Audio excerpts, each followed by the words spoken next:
Assalamualaikum warahmatullahi wabarakatuh. Salam sejahtera bagi kita semua. Shalom, Om Swastiastu, Namo Buddhaya, dan salam kebajikan. Perkenalkan, nama saya Paulina M. Latuheru. Saya merupakan dosen di Politeknik Transportasi Sungai Danau dan Penyeberangan Palembang. Selama menjadi dosen di Politeknik Transportasi Sungai Danau dan Penyeberangan Palembang, saya dipercayakan untuk mengampu beberapa mata kuliah yang salah satunya adalah mata kuliah Kesah Bandaran. Mata kuliah Kesah Bandaran merupakan mata kuliah wajib yang diberikan kepada mahasiswa di semester 5 dengan bobot 2 SKS. Selanjutnya saya akan menjelaskan deskripsi umum mengenai mata kuliah Kesah Bandaran, pelaksanaan pembelajaran serta evaluasi pembelajaran. Mata kuliah Kesah Bandaran memiliki capaian pembelajaran lulusan, yaitu lulusan diharapkan mampu memahami tentang sistem kerja Kesah Bandaran pelabuhan dan mampu memahami proses pemeriksaan kecelakaan kapal. Sedangkan capaian pembelajaran mata kuliah yaitu mahasiswa diharapkan mampu memahami tentang sistem kerja Kesah Bandaran pelabuhan. Mata kuliah Kesah Bandaran memiliki 7 materi pokok, yaitu 1. Latar belakang Kesah Bandaran, 2. Pengetahuan bandar, 3. Tata tertib pelabuhan, 4. Surat persetujuan berlayar, 5. Pemanduan kapal, 6. Proses pemeriksaan kecelakaan kapal, dan yang ke-7 penanganan muatan berbahaya. Pembelajaran dilakukan selama 14 kali pertemuan tatap muka, 1 kali ujian tengah semester, dan 1 kali ujian akhir semester. Metode yang digunakan selama pembelajaran yaitu metode delivery, yaitu ceramah di tatap muka di kelas, dan yang kedua interaksi secara tanya jawab dan diskusi, dan yang ketiga adalah penilaian. Adapun bentuk penugasan yang diberikan kepada mahasiswa yaitu 1. Membuat presentasi kelompok dan mempresentasikan dalam diskusi kelompok, dan yang kedua tugas individu terstruktur di setiap akhir pokok bahasan. Untuk penilaian yang dilakukan adalah penilaian tugas kelompok dan tugas individu di setiap akhir pokok pembahasan, penilaian ujian tengah semester dan ujian akhir semester baik teori maupun praktek, dan yang ketiga penilaian terhadap kehadiran dan sikap. Untuk bobot masing-masing penilaian yaitu untuk tugas 10%, praktek 20%, ujian tengah semester 30%, dan ujian akhir semester 40%. Demikian deskripsi umum dan informasi mengenai mata kuliah Kesah Bandaran. Selanjutnya adalah penampilan cuplikan pembelajaran di kelas, baik teori maupun praktek. Selamat siang. Ya. Assalamualaikum warahmatullahi wabarakatuh. Waalaikumsalam. Gimana kabar kalian hari ini? Baik. Ada yang sakit? Sehat? Alhamdulillah. Oke, pada hari ini kita akan lanjut dengan materi selanjutnya. Pelajaran kita yaitu tentang Kesah Bandaran. Apakah ada yang perlu ditanyakan tentang materi minggu lalu atau materi sebelumnya? Ada yang ingat tentang materi sebelumnya? Kita bahas apa?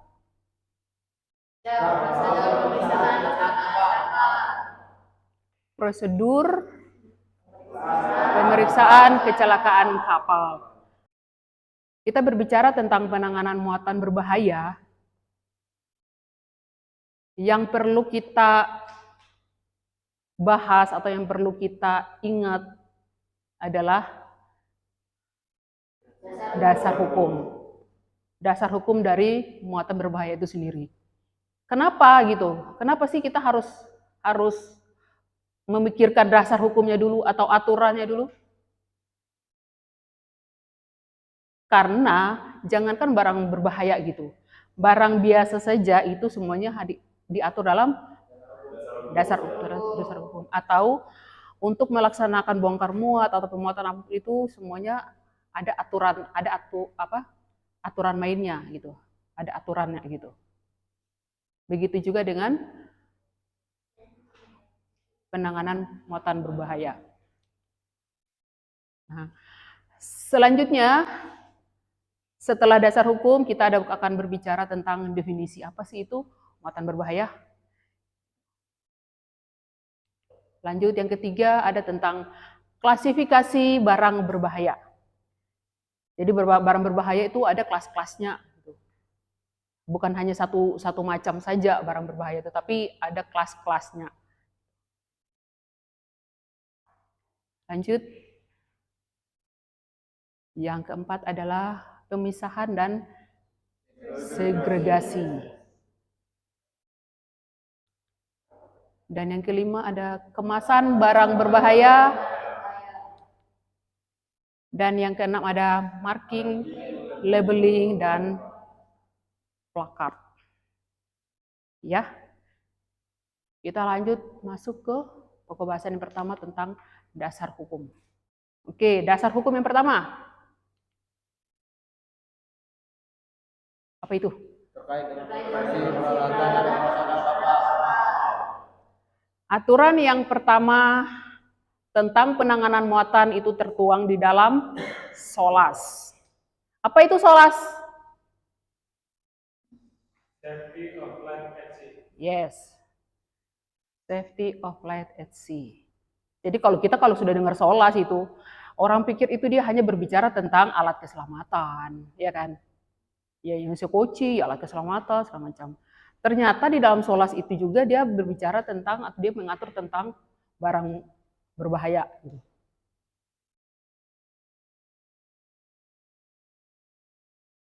Apa sih yang diomongin tentang SOLAS itu yang terkait dengan muatan barang berbahaya? Nih. Terkait dengan konstruksi peralatan dan operasional kapal. Itu terkait dengan konstruksi, peralatan, dan operasional kapal. Ketentuan dalam pengangkutan barang berbahaya dalam bentuk kemasan curah, cairan, gas, dan radioaktif.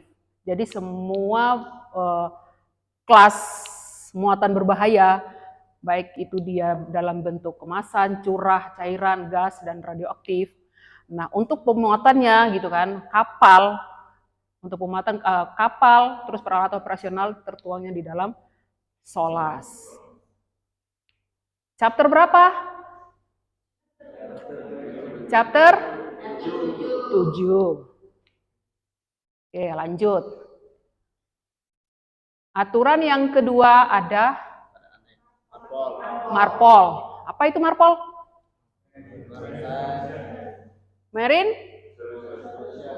Marine Pollution. Jadi yang berbicara, yang diatur di dalam MARPOL itu yang terkait dengan pencemaran laut. Jadi MARPOL itu ada berapa aneks? 6? 6 apa 7? 7 apa 6? Hah? Sampai saat ini MARPOL itu ada 6. Ya. Ada 6 aneks. Dan di dalam aneks 3 dia berbicara tentang peraturan pencegahan pencemaran di laut akibat muatan berbahaya. Ya. Dalam bentuk kemasan itu yang bentuk kemasannya bagaimana sih? Kayak gimana coba? Sudah terurai. Sudah terurai? Atau bagaimana? Yang bentuk kemasan? Apakah yang dalam bentuk kemasan hanya dalam karung? Atau hanya dalam plastik? Terus yang bagaimana?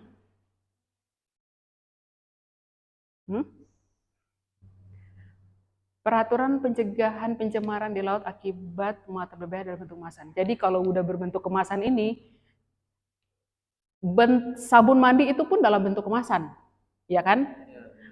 Kontainer pun itu dikatakan dalam bentuk kemasan. Paham ya? Oke.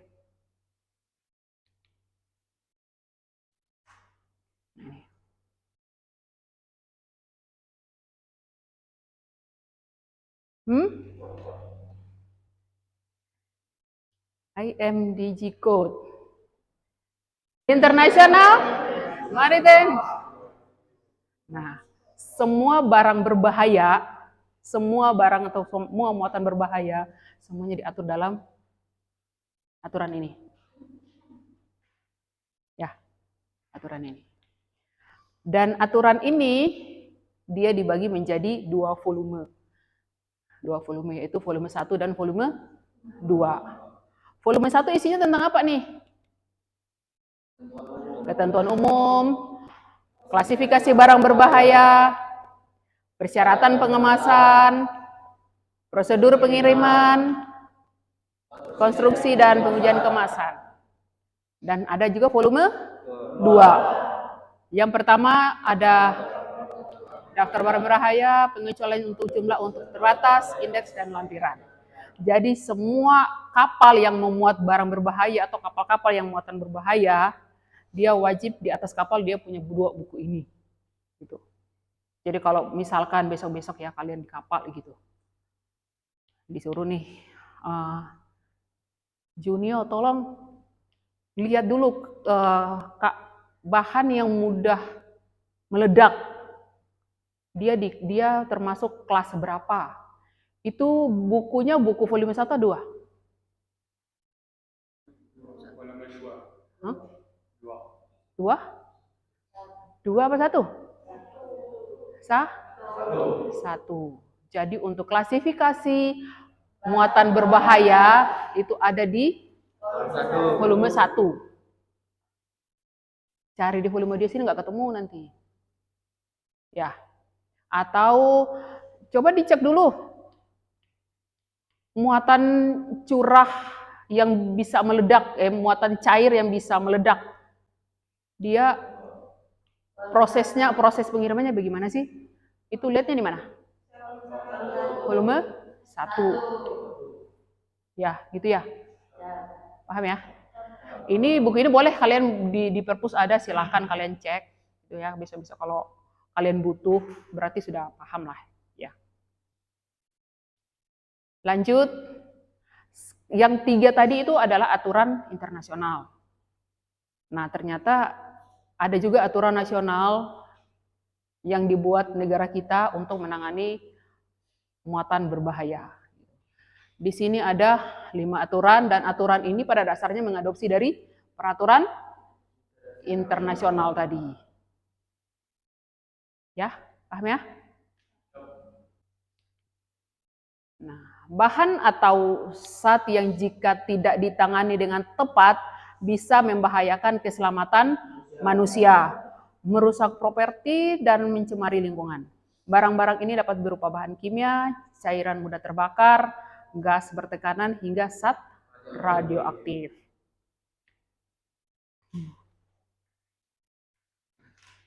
Kenapa sih kita harus mengklasifikasi atau dibeda-bedakan lagi barang muatan berbahaya tadi?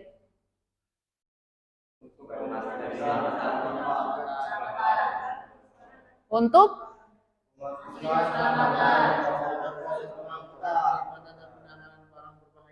oke. Ternyata tujuan utama untuk klasifikasi barang atau muatan berbahaya itu adalah untuk keselamatan selama pengangkutan penyimpanan terkait seperti itu ya. Lanjut. Nah, tadi di awal dikatakan bahwa klasifikasi muatan berbahaya. Ada yang tahu berapa barang muatan berbahaya dibagi menjadi diklasifikasi ada berapa kelas? 9 kelas. Kelas yang pertama tentang atau bahan peledak. Kelas yang kedua gas. Ya, kelas yang kedua itu gas. Yang ketiga ada kelas yang ketiga. Kelas yang ketiga cairan mudah terbakar. Cairan yang mudah terbakar adalah bahan-bahan yang dapat dengan mudah menyala pada suhu rendah seperti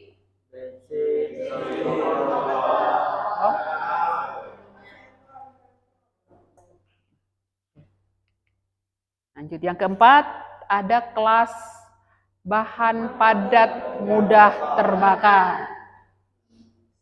Nah, Bahan-bahan dalam kelas ini mencakup padatan yang dapat terbakar dengan cepat atau menghasilkan gas berbahaya ketika tekanan udara atau air. Contohnya? Lumpur. Dan bahan kimia lainnya yang sangat efektif. Oke.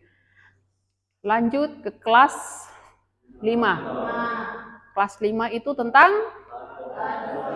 bahan pengoksidasi peroksida. Contohnya tadi apa? Contoh kelas 5? Oke. Lanjut kelas 6. Ada bahan beracun dan infeksius, toksik. Lanjut kelas 7.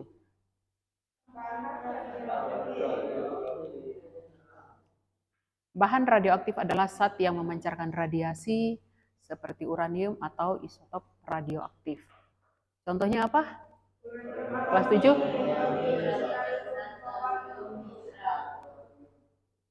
Oke, lanjut kelas 8.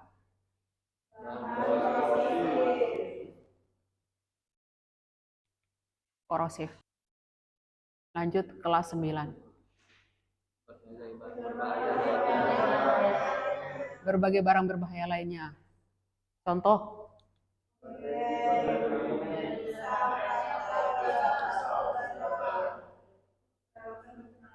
Jadi yang baterai-baterai itu masuk di sini gitu. Masuk di sini. Jadi kalau pengen nyoba ya baterai tadi. Ya. Ya. Jadi baterai-baterai itu masuk di kelas ini. Nah, di sini tadi kita sampai di kelas ke-9 ya. Ternyata ada satu lagi logo gitu, yang terkait dengan muatan berbahaya, yaitu marine pollution. Gitu. Ini kenapa ini dia gambarnya begini? Hah? Kenapa dia gambar begini? Ada yang tahu? Kalau dia gambarnya begini, oke. Berarti kalau sudah gambar begini berarti dia sudah tercemar. Tercemarnya dari mana nih? Muatan yang mana nih? Dari 9 muatan yang tadi. Gitu. Kita lanjut ke pemisahan dan segregasi barang berbahaya. Penyimpanan, pemisahan, dan segregasi. Nah, di sini ada pemisahan menurut jenis dan sifatnya. Jadi kenapa sih barang berbahaya itu harus dipisahkan? Jadi dia harus dipisahkan menurut sifat dan jenisnya. Jadi selama pengangkutan dan penyimpanan barang berbahaya agar tidak terjadi reaksi antara muatan yang satu dengan muatan yang lain, gitu. Dan penyimpanan atau pemisahan ini juga merupakan yang aspek penting di dalam manajemen transportasi barang berbahaya. Nah, apa itu artinya? Di dalam pemisahan atau segregasi ada istilah away from. Apa itu artinya? Barang yang beresiko harus dijauhi. Nah, ini contohnya gini nih. Jadi kalau di kapal tempat muatan itu namanya palka. Ya. Jadi tempat untuk muatan itu namanya palka. Gitu. Jadi kalau kita muat muat barang berbahaya tadi, itu sudah diatur tuh bahwa penyimpanannya harus seperti kita sudah jelasin tadi, dan jarak penyimpanan juga harus kiri kanannya harus 3 meter, dan dia harus di sini nih. Nah, ini dia, dan barang yang lain tuh harus dijauhkan. Dia sendiri di dalam palka ini sendiri. Gitu. Ya, lanjut, ada lagi istilah separated from. Apa artinya? Barang yang sensitif harus dipisahkan dari muatan yang mengandung resiko. Contoh, barang kelas 4 harus dipisahkan dari barang kelas 1. Terus barang kelas 5 dan barang kelas 7.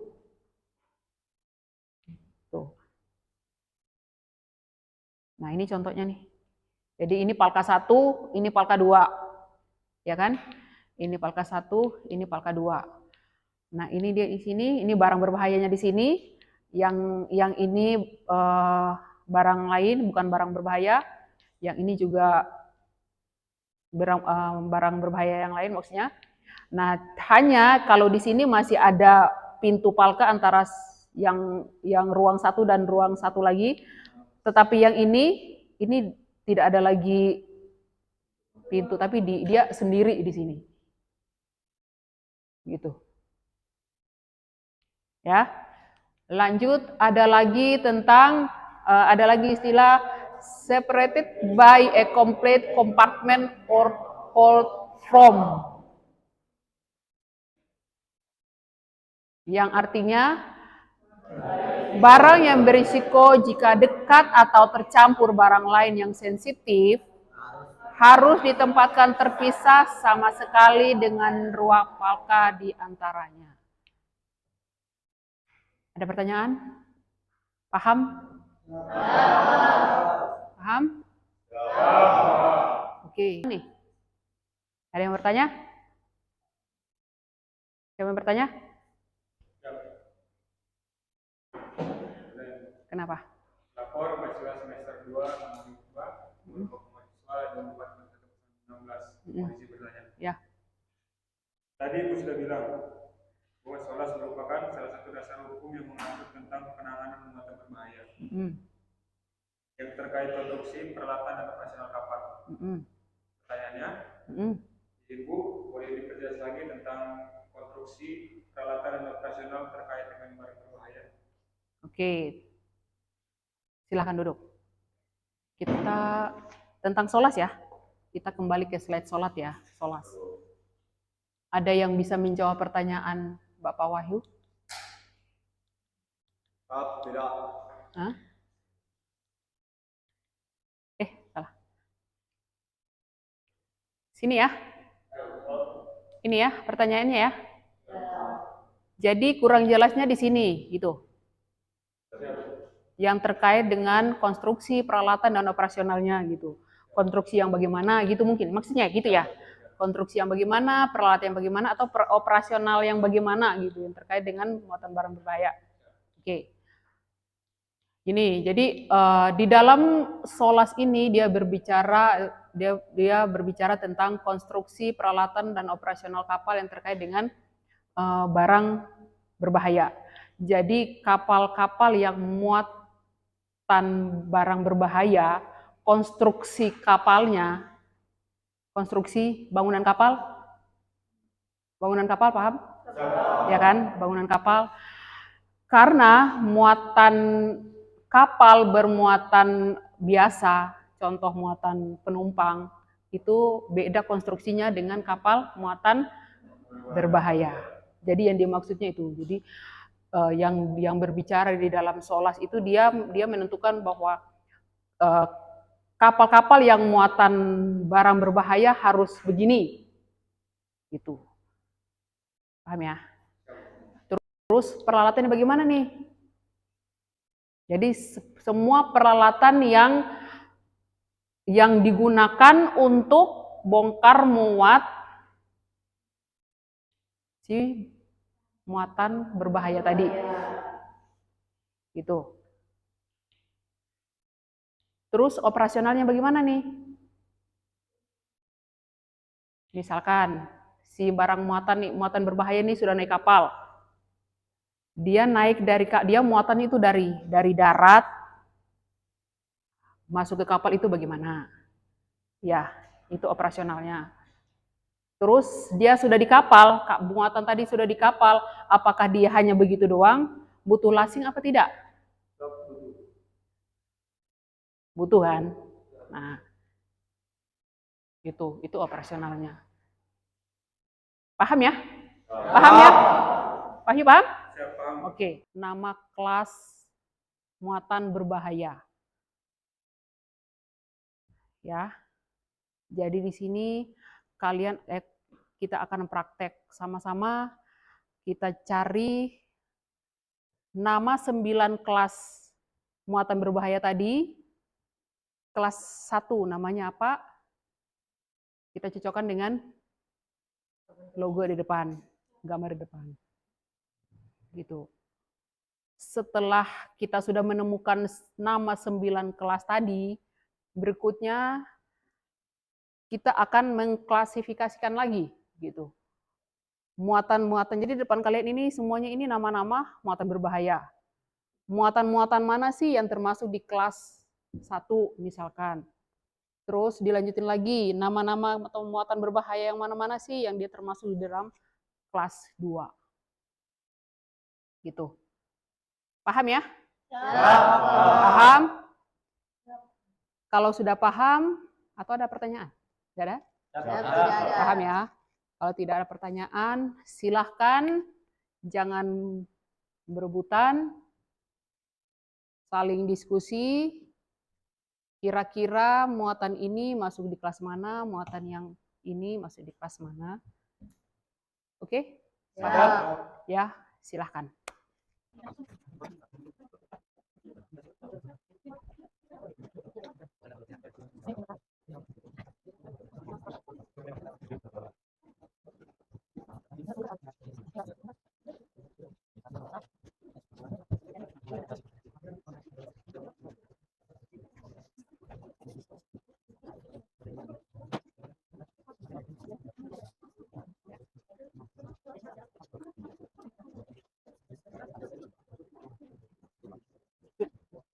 Demikianlah cuplikan video dan deskripsi singkat mengenai mata kuliah Kisah Bandaran. Saya mengucapkan terima kasih banyak untuk panitia pelaksanaan sertifikasi dosen tahun 2025. Terima kasih juga untuk Politeknik Transportasi Sungai Danau dan Penyeberangan Palembang, rekan-rekan dosen, serta para mahasiswa. Mohon maaf sebesar-besarnya bila ada salah dan khilaf. Saya akhiri. Wassalamualaikum warahmatullahi wabarakatuh. Salam sejahtera bagi kita semua. Shalom, Om Swastiastu, Namo Buddhaya, dan salam kebajikan.